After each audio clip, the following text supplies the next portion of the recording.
Chapter 6. A Merry Christmas, Mr. Scrooge! The bed was his, the room was his, and best of all, he still had time to be a better man. He jumped out of bed. "I will live with the spirits of the past, present, and future in me," he said, on his knees and with tears in his eyes. "Thank you, Jacob Marley. God bless Christmas." Then he put on his clothes. "My clothes are here. I am here. But the future is not here yet, and I can change it," he said, laughing and crying at the same time. "What shall I do first? Oh, I feel as light as a feather. I'm as happy as an angel. A Merry Christmas to everybody. A Happy New Year to all the world." He danced in the sitting room and looked around.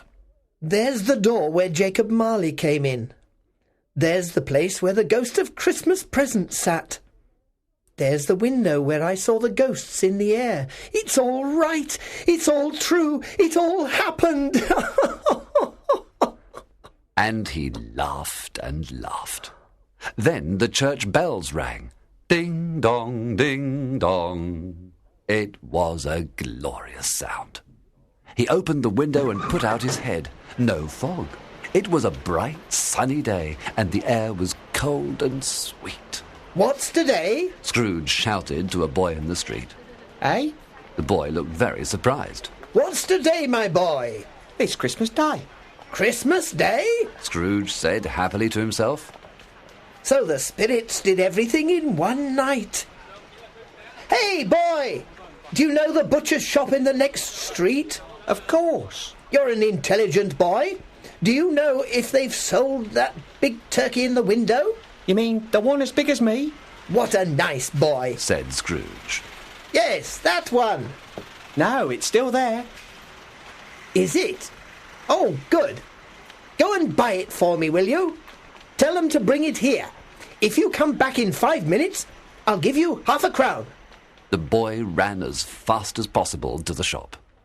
"I'll send it to Bob Cratchit." Scrooge said, "He won't know who sent it."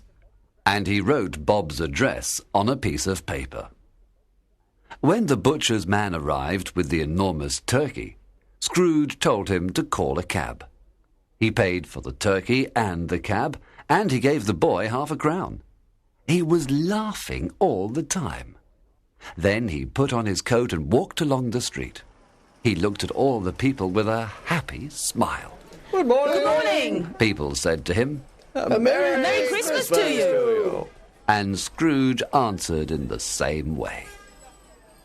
"Ah, there are the two gentlemen who were asking for money in my office yesterday. He said, How do you do, my dear sirs? A Merry Christmas to you." Mr. Scrooge? Asked one of them.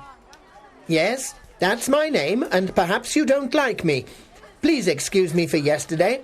Listen." Scrooge spoke quietly in the man's ear. Are you serious, Mr. Scrooge? The man was very surprised. "Of course. Can you do me that favour?" My dear Scrooge, that's very generous. I don't know what to say to thank you. "Don't say anything. Come and see me tomorrow. I'll give it to you then, all right?" Then Scrooge continued walking. He watched the people. He kissed little children. He played with some dogs. He looked at everything with love, and he felt very happy. In the afternoon, he went to his nephew's house. Everybody was in the dining room. "Fred?" Said Scrooge at the door. My God, who's that? Cried Fred. "It's your Uncle Scrooge. I've come to dinner. Can I come in, Fred?" Come in. Of course, Uncle, you're very welcome. Everybody was happy to see Scrooge, and he was happy to see them. They ate a wonderful dinner, and then they played wonderful games and had a wonderful time.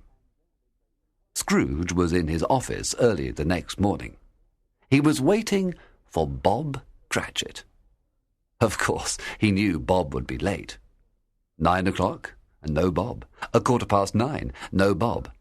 At 9:20, Bob ran in. He went into his room immediately and started to work fast. Hello. Scrooge said in his old, angry voice. You're late.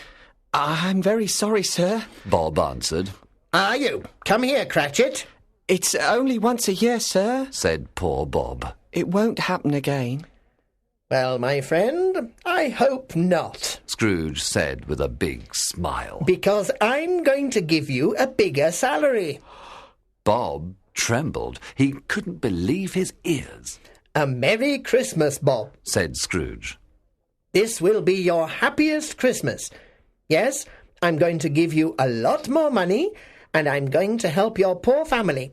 Come on, make a very big fire, and let's have a drink, Bob Cratchit. Scrooge gave Bob more money, helped his family, and did much more.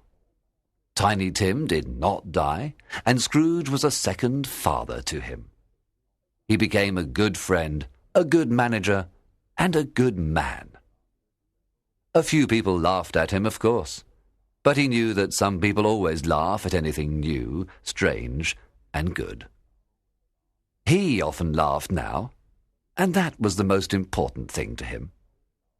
He didn't see the spirits again, and he celebrated every Christmas with all his heart. And, like Tiny Tim, he said, God bless everyone.